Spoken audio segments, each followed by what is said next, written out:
자, 우리 오늘 이 말씀으로 우리의 죽은 마음, 침체된 마음이 우리가 살아나는 시간이 되면 좋겠는데 그렇게 하기 위해서 오늘 하나님께서 마음이 죽은 사람을 다시 살리기 위해 우리 하나님께서는 마음이 죽은 사람을 어떻게 다루시는가, 우리 하나님께서 마음이 죽은 사람에게 어떻게 하시는가, 하나님은 어떤 하나님이신가, 그것을 오늘 이 시간 이 말씀으로 우리 한번 살펴봤으면 좋겠습니다.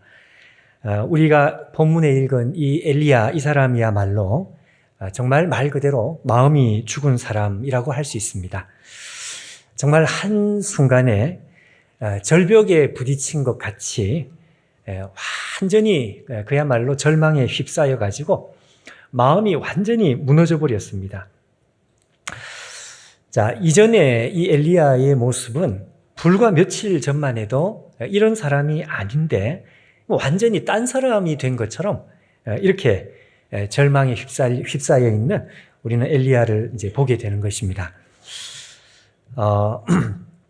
자, 여러분, 이 엘리야가 얼마나 이게 다른 모습을 우리 가운데 보여주고 있는가 하는 것을, 이게 좀 말 그대로 대조죠. 대조적으로 우리가 한번 생각을, 이해를 좀 해야 되겠는데,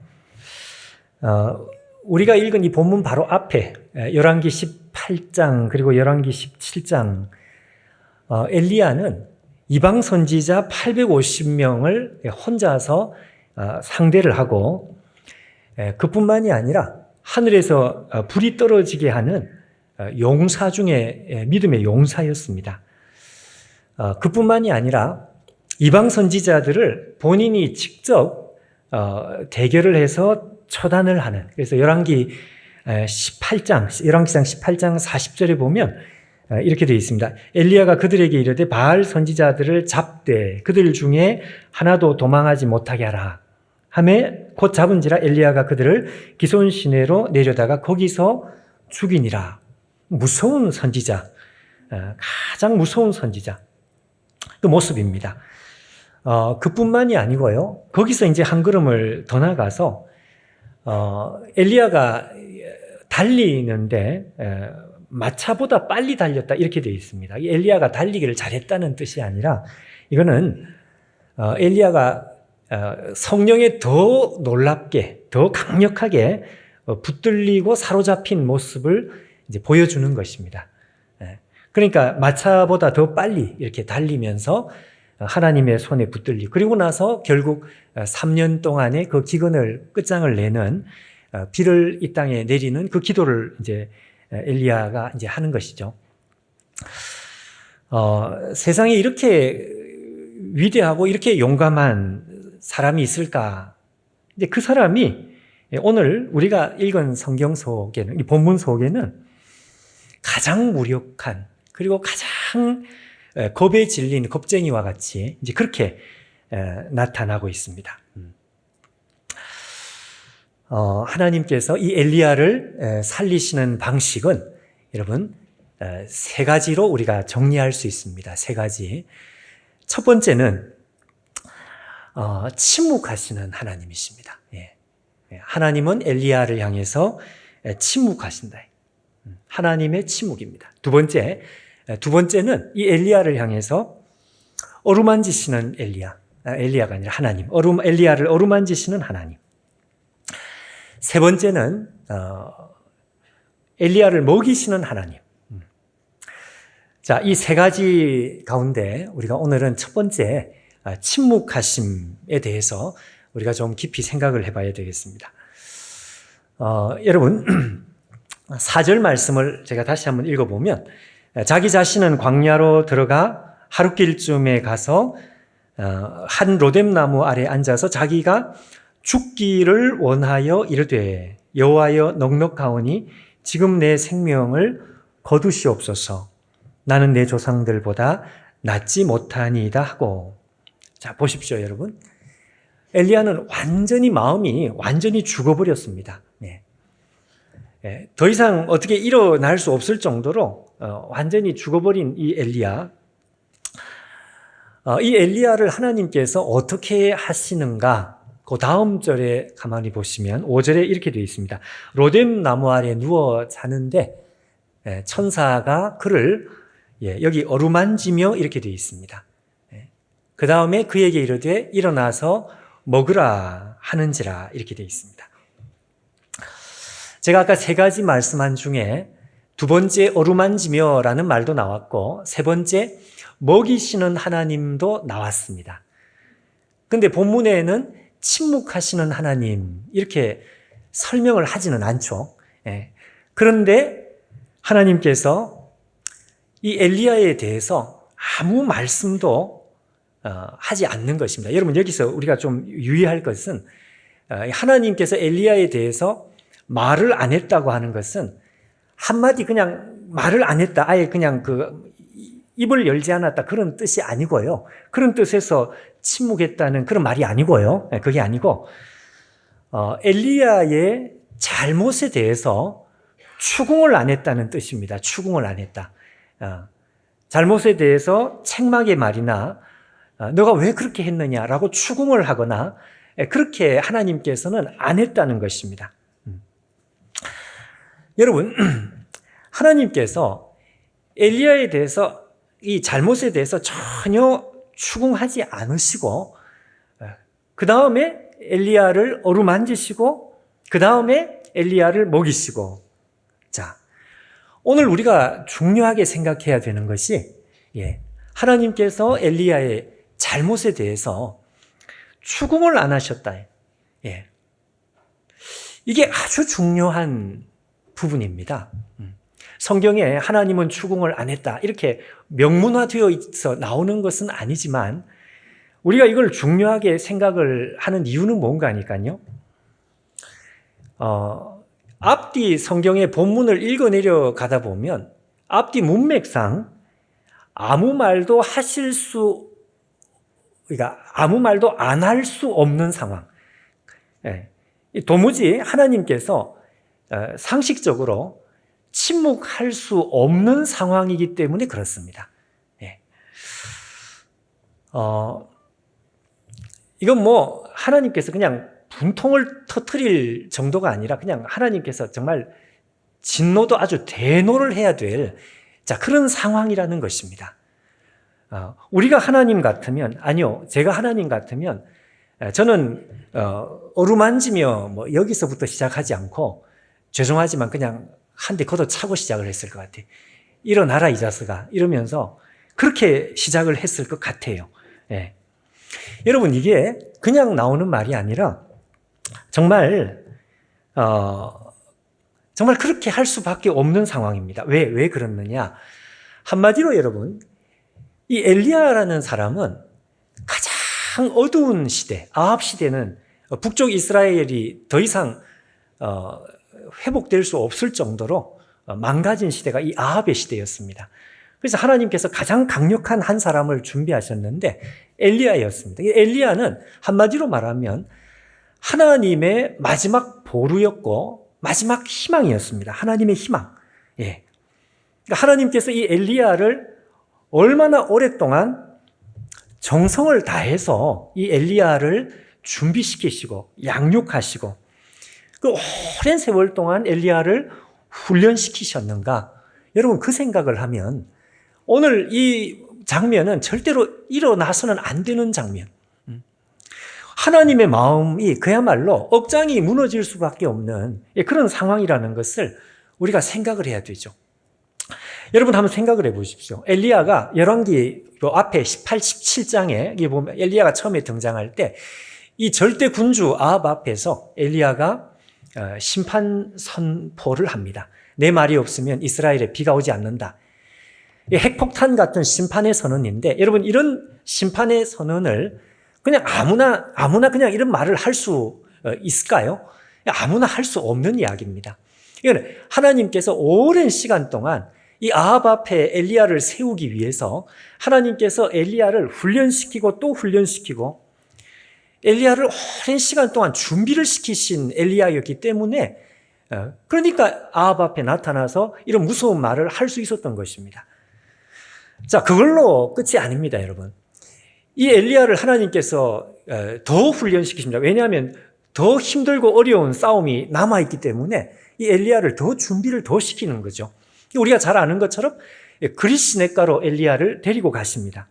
이 그릿 시냇가에서 먹는 것, 마시는 것이 하루치밖에 없는, 그날 먹고 그날 버티는, 이거는 생명을 하나님 앞에 내놓고 담보를 하는 것인데, 그 훈련을 하나님께서 엘리야에게 시키십니다. 왜냐하면 더 큰 싸움이 남아있으니까요. 그뿐만 아니라 사르밧 과부의 집으로 데려가서 아무것도 먹일 것이 없는 그 집에서 이 엘리야가 사르밧 과부의 집에서 살아남게 하시는, 엘리야의 훈련 중에 제일 이 고단수, 제일 어려운 훈련이 무엇이냐고 한다면 역시 이 과부의 집에 있는 죽은 아들, 그 죽은 아들의 시체 앞에서 엘리야가 하나님 앞에 마지막 던지는 이 승부수가 있습니다. 자기의 몸을 죽은 아이의 시체 위에 엎치는 거죠. 엎치는 것. 여러분, 죽은 시체에 접촉을 하면 안 됩니다. 저주를 받습니다. 근데 엘리야가 자기의 목숨을 내놓고 내가 죽으면 죽으리라 이러면서 이 죽은 아이의 시체에 자기 몸을 엎치는 것입니다.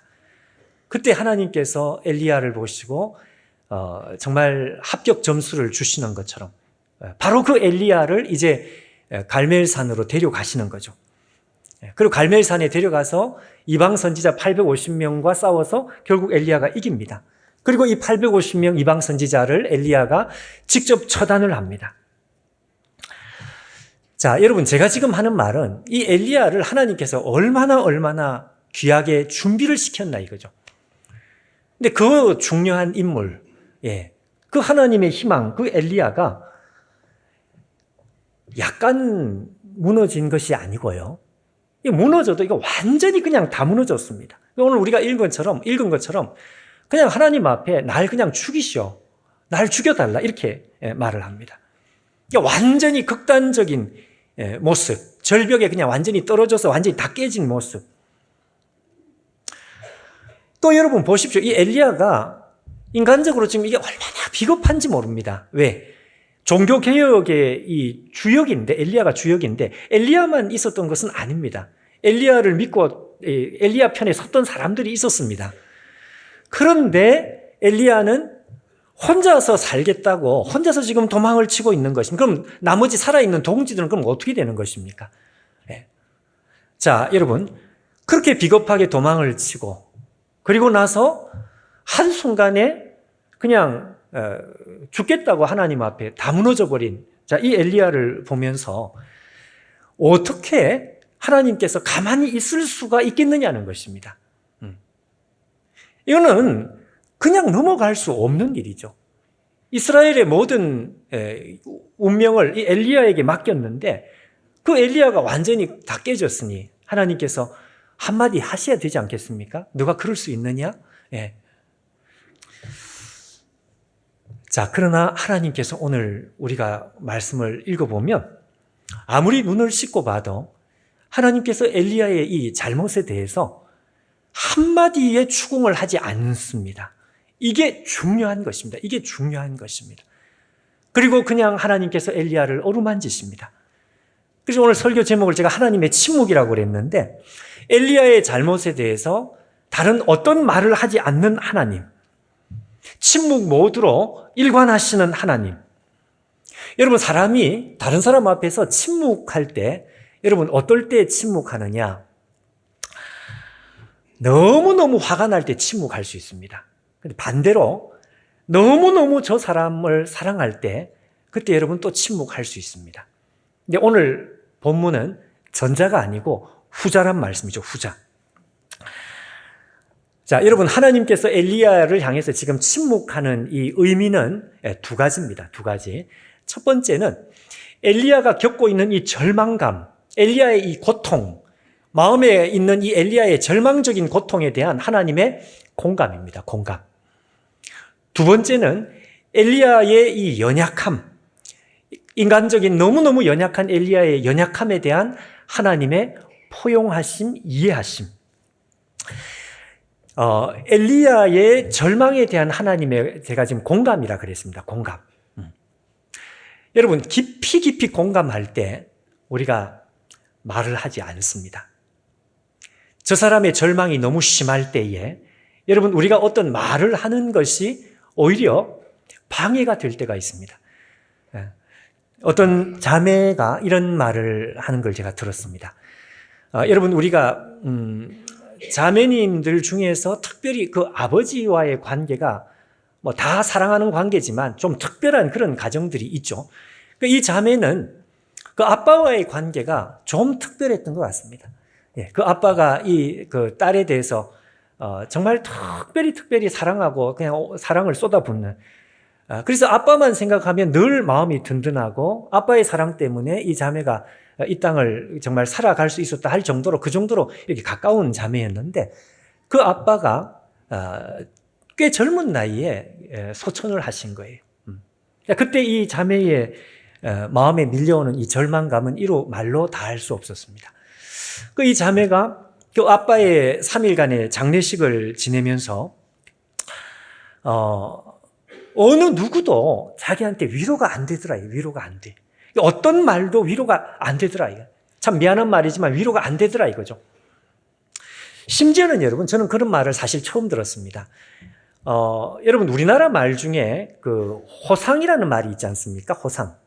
그러니까 호상의 좋을 호자에 상을 당했다. 그러니까 상대방을 위로하는 말로 쓰는 말인데, 호상이다, 위로하는 말인데, 이 자매가 하는 말은 심지어 그 호상이라는 말, 그 말이 그렇게 섭섭하더라 이거예요.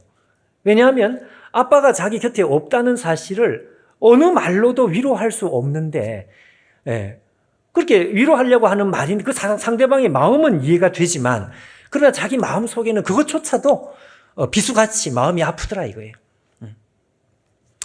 근데 이 자매가 그 이야기를 했습니다.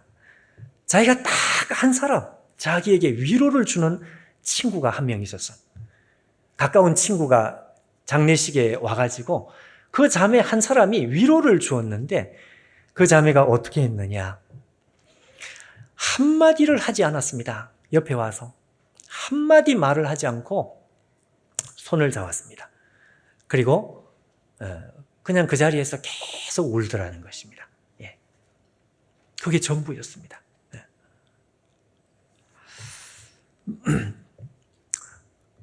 여러분, 오늘 하나님의 모습은 그 모습과 아주 유사합니다. 하나님께서 이 엘리야의 이 참 이해되지 않는, 너무너무 실망을 주는 이 엘리야의 모습을 보시면서 한마디 말을 하지 않습니다. 여러분, 이 다른 사람의 마음을 이게 공감을 한다는 게 우리가 생각하는 것처럼 그렇게 쉬운 것이 아닌 것 같아요. 저는 이 목회를 하면서 사람들의 이제 어려운 상황을 이렇게 가까이에서 많이 이제 보게 되는데, 참 시간이 가면 갈수록 참 인간적으로 참 위로하는데 너무너무 한계를 이렇게 느끼게 되는 것입니다. 그래서 어떨 때는 위로의 전화를 해야 되는데 위로의 전화하는 그 자체가 부담스러울 때가 있습니다. 왜냐하면 이 말이 오히려 도움이 아니라 정말 위로가 될까 하는 그런 생각이 들어서. 인디언들의 그 속담 중에 이런 말이 있다고 합니다. 그 사람의 신발을 내가 신고 1마일을 걸어보기 전에는 그 사람을 판단해서는 안 된다, 뭐 그런 말이 있습니다. 무슨 이야기인지 느낌이 오십니까? 그 사람의 마음을 우리는 모른다, 그 말입니다. 그래서 그 사람의 신발을 내가 직접 갈아 신고 그 사람의 신을 신고 걸어봐야 그 사람에 대해서 무슨 말을 할 수 있다. 여러분, 우리가 마음에 큰 고통이 있는 가운데 가장 큰 고통 중에 하나는 역시 사별일 것입니다. 사별. 한 그 권사님이 이런 말을 했습니다. 남편이 먼저 하늘나라로 가신 거예요.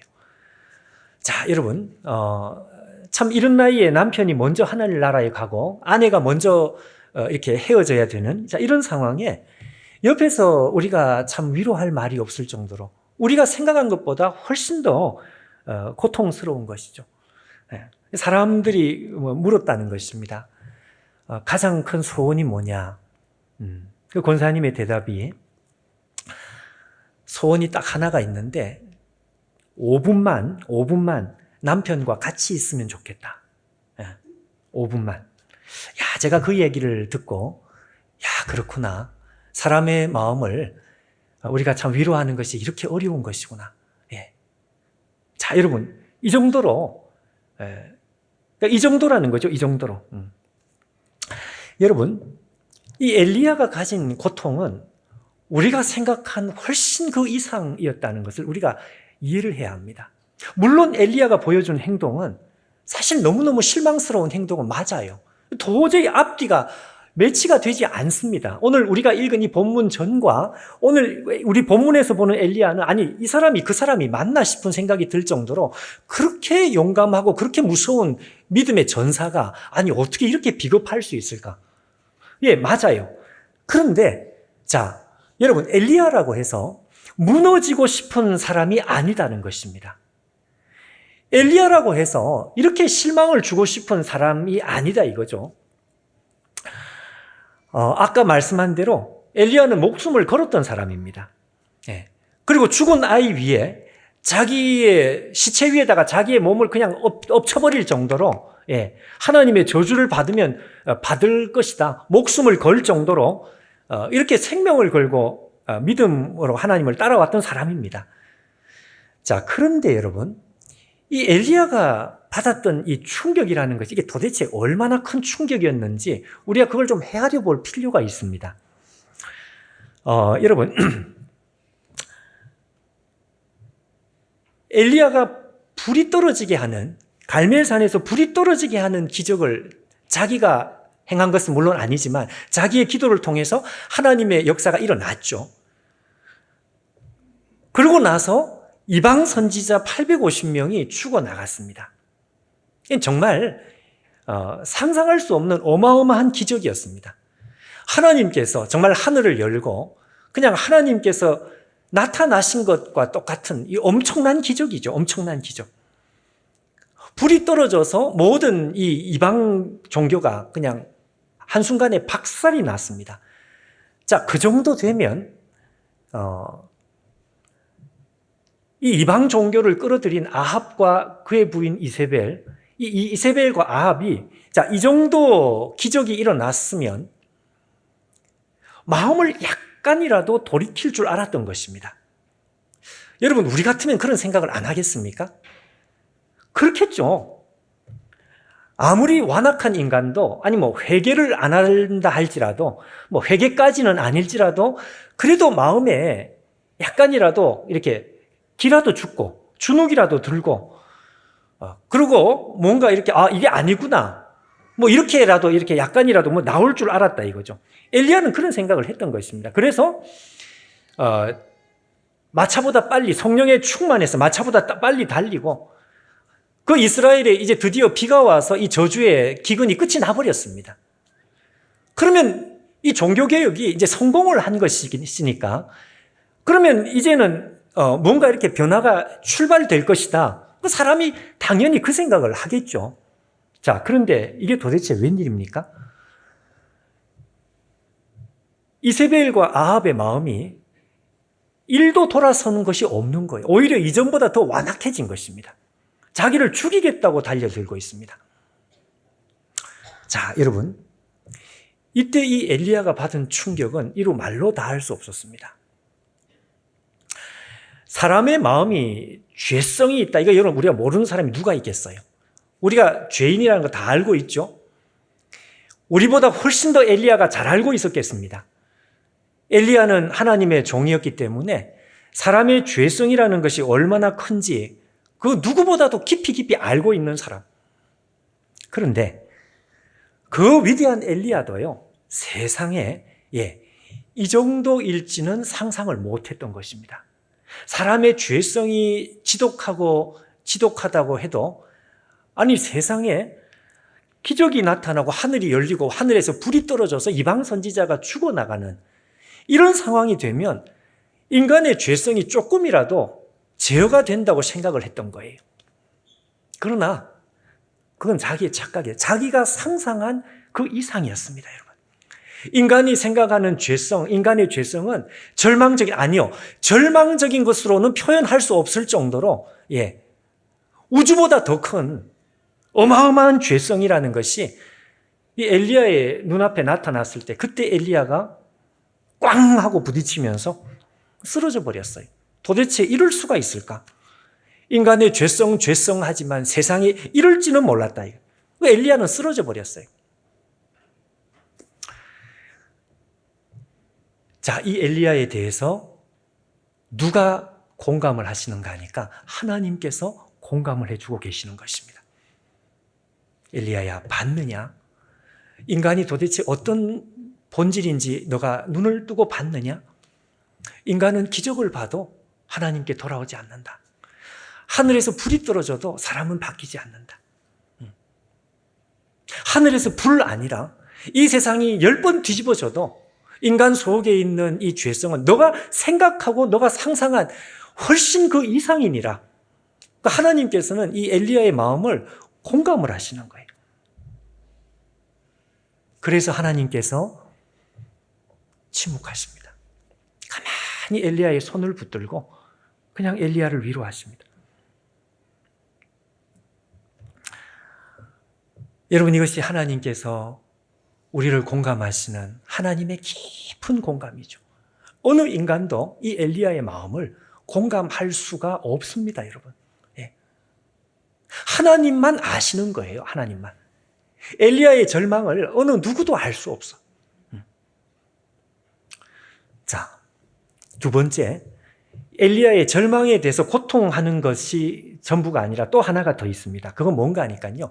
하나님께서 엘리야에게 침묵하시는 이유는요, 이 엘리야가 연약한 한 사람에 불과하다는 것을 하나님께서는 이해하시는 것입니다. 이해하시는 것. 내가 안다. 내가 너의 연약함을 안다. 너가 인생일 뿐인 것을 내가 안다. 혼자 살겠다고 도망간 그 엘리야 얼마나 부끄럽습니까? 그렇지만 그게 사람이라는 것을 하나님께서 이해를 하시는, 그러고 나서 이해하시는 그 하나님의 표현이 뭔가 하니까 말을 안 하시는 거예요.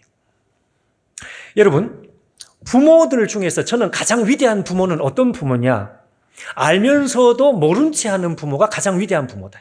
부모만 할 수 있습니다. 부모만. 예. 부모가 아니고서는 여러분 어떻게 알면서도 모른 채 할 수 있을까요? 그건 자녀를 진짜 사랑하니까 자녀의 연약함을 내가 그대로 내가 끌어안을 수 있으니 그 부모만 끌어안을 수 있겠죠. 그러니까 말을 안 하는 것입니다. 제가 언젠가 이 말을 한번 했는데 박찬석 그 경북대 총장을 지낸 분입니다. 이분이 하는 말이 뭔가 하니까 글을 썼습니다. 글 제목이 뭔가 하니까 회초리보다 더 아픈 사랑. 무슨 내용이냐? 시골 깡촌, 대구 근처에 시골 깡촌에 자랐는데 이 사람이 도시로 이제 유학을 온 것입니다. 유학을 와서 공부를 하는데 공부가 따라가도 이게 잘 안 되는지 하여튼 성적표를 받았는데 68명 중에 68등, 꼴등이에요, 꼴등. 꼴등 성적표를 딱 받았는데 이걸 도저히 집에 들고 갈 수가 없는 거예요. 그래서 그 옛날에는 여러분 이게 가능했는지 모르겠는데 칼로 이걸 긁었어요. 68자를 긁어가지고 거기다가 일자를 적어놨어요, 일자를. 그걸 들고 갔습니다. 아버지가 그걸 보시더니 와, 잔치를 열었습니다. 그 옛날에 여러분 돼지 한 마리 잡는 거 대단한 것인데 돼지를 잡고 온 동네 사람들을 불러가지고 잔치를 벌였어요. 그 아들의 마음이 얼마나 불편했겠습니까? 그 양심에 찔려가지고 그때부터 이를 악물고 너무너무 미안해서 공부를 했다 그래요. 자, 너무 미안해서. 나중에 대학 교수가 됐습니다. 시간이 흘러서 33년이 지났습니다. 33년이 지난 후에 본인도 결혼을 해서 자식을 놓고 아이들 손을 잡고 할아버지 집으로 이제 가서 말이죠. 그 아버지 집에 가서 이제 같이 이렇게 시간을 같이 보내다가 33년 전에 그 일을 자기가 이실직고 하려고 아버지한테 그 말을 꺼낸 거예요. 아버지, 사실요, 제가 중학교 1학년 때 제가 1등 한 거 있죠. 그랬더니 아버지가 됐다. 내 다 안다. 그게 아버지의 전부였습니다. 말하지 마라. 나 다 알고 있다. 아버지가 알았던 거예요. 이 고치고 1등으로 고친 걸 알았던 거예요. 회초리보다 더 아픈 사랑. 그 아버지의 사랑은 회초리보다 더 아팠습니다. 말을 안 하는 거죠. 알면서. 네. 여러분, 아까 처음에 말한 대로 제가 하나님 같으면 정말 한 대 걷어 차고 시작했어요. 세상에 네가 이럴 수 있느냐? 너가 내 희망인데 네가 이러면 되겠느냐? 이렇게 나와야 될 것 같은데 하나님께서 침묵을 하시는 거예요. 이 엘리야가 얼마나 연약한지, 그 연약한 엘리야의 연약성, 그것을 우리 하나님께서 이해를 해주시는 것입니다. 끌어안아 주시는 것입니다. 여러분, 그 삼국지에 보면은요, 삼국지 전반부에 보면 조조가 라이벌이 있습니다. 라이벌, 원소라고 하는 라이벌이 있습니다. 조조 군대와 원소 군대가 격돌을 했는데, 결정적인 격돌을 했는데 누가 이겼느냐? 조조가 이겼습니다. 조조가 이겨서 점령군이 돼가지고 원소 군대를 이제 다 물리치고 그 사령부에 이제 점령을 하러 이제 들어갔습니다. 사령부에 들어갔는데 거기서 뭘 발견했는가? 요즘으로 말하면 특급 비밀, 1급 비밀 문서 뭉치를 발견한 거예요. 그 비밀 문서 속에는 이 원소 군대하고 조조군의 신하, 조조의 신하 중에서 원소 군대와 내통을 했던 비밀 문서까지 거기 다 있는 거예요. 예. 그래서 이 조조군의 그 신하들이 말이죠. 그 비밀 문서 뭉치를 조조에게 갖다 바치면서 반역자를 가려내가지고 처단을 하시라. 조조가 그 비밀 문서를 한 뭉치를 받았습니다. 그리고 나서 그 즉시로 타는 불에다가 집어 던졌습니다. 그리고 끝까지 탈 때까지 옆에서 지켜보면서 어느 누구도 꺼내지 못하게 했습니다. 자, 어떤 일이 벌어졌겠습니까? 조조의 신하들이 너무너무 감동을 한 것입니다. 내가 이걸 찾아내서, 내가 어차피 이겼는데 찾아내서 처벌을 한들 무슨 의미가 있겠느냐. 근데 여러분, 진짜 내통한 사람도 그곳에 있었겠죠. 그 내통한 사람은 도대체 어느 정도로 감격을 했을까요?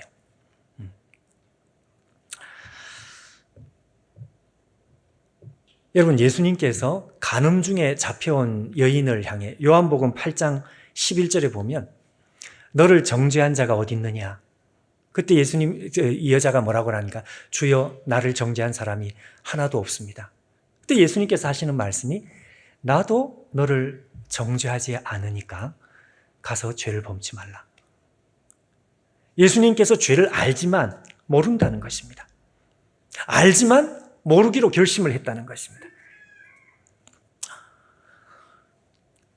여러분, 우리가 신약 성경에 보면 예언의 은사가 있습니다. 예언의 은사, 방언의 은사, 예언의 은사, 병 고치는 은사, 여러 가지 은사가 있습니다. 근데 이 예언의, 신약 성경이 말하는 예언의 은사는 구약 성경의 예언자들이 이 선지서를 기록하는 그런 예언하고는 조금 차이가 있습니다. 구약 성경에는 이 백성들의 죄에 대해서 책망을 하죠. 근데 신약 성경의 이 예언이라는 것은 이거는 뭔가 하니까 하나님의 마음을 백성들에게 가르쳐 주는 것입니다. 그러니까 쉽게 말하면 하나님께서 지금 당신을 향해서 어떤 말씀을 하고 싶다. 미래에 대한 예언이 아니라 하나님께서 당신을 사랑한다고 하신다. 하나님께서 당신을 귀하게 여긴다고 말씀하신다. 이게 이제 예언이거든요.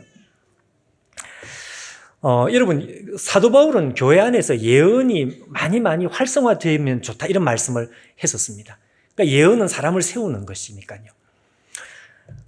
저는 다른 사람이 저에 대해서 특별히 이제 제가 YM, DTS 그 훈련을 받을 때 그때 제가 깊이 새롭게 느꼈던 것이 있습니다. 뭔가 하니까 은사가 많은 분들이 이제 그 은사를 사용할 때 예언의 말씀을 하는데 부정적인 말이 한마디도 없어요. 나 혹시나 저 사람이 내 죄진 거 이야기하면 어떡하나? 이런. 그러나 여러분, 그건 무식한 생각이죠. 그게 아니다 이거예요. 이 예언의 은사를 하나님께서 주실 때, 사용하실 때에는 하나님께서 그 사람의 어두운 면, 그 사람의 부정적인, 그 사람의 남몰래 지었던 죄, 그건 하나님께서 다 알고 계셔요. 그런데 예언의 은사를 가진 사람이 절대로 가르쳐 주지 않습니다. 물론 개중에 그럴 일도 없잖아 있을지는 모르겠지만 일반적으로는 폭로하지 못하게, 그건 하나님께서 알고 왜 그럴까요? 그게 하나님의 성품이기 때문에 그렇습니다. 그러니까 저는 놀랐습니다. 하나님께서 내 모든 모든 추한 것들을 다 알고 계시는데도 그거를 하나님께서 알고 계시면서 가리고 계신다.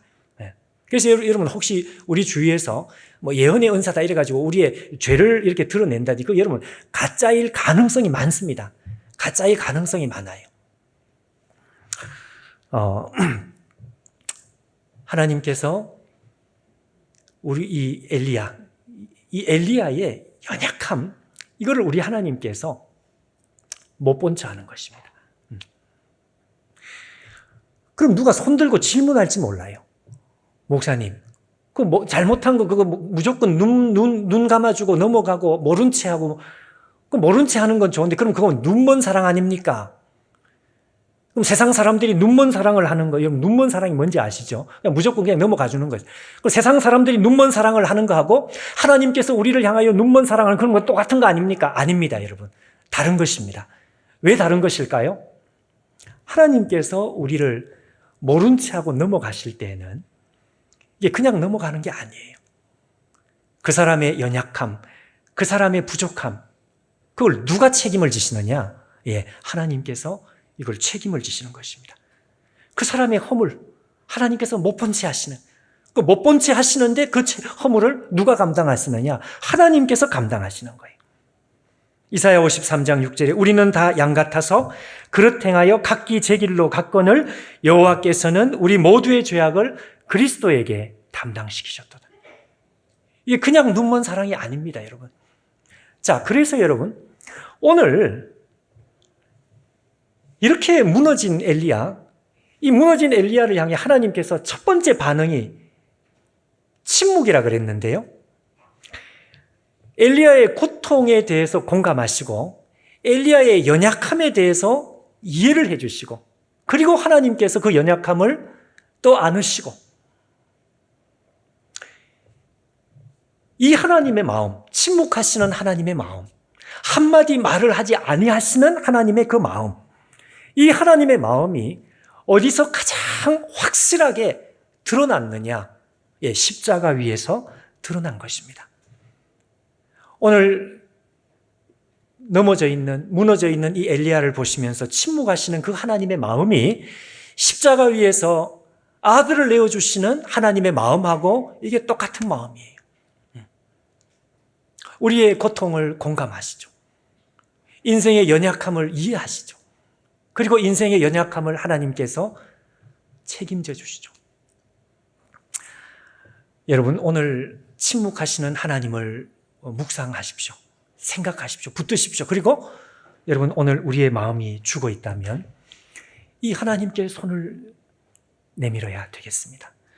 우리의 손을 잡아주시는 하나님은 이런 하나님이시다.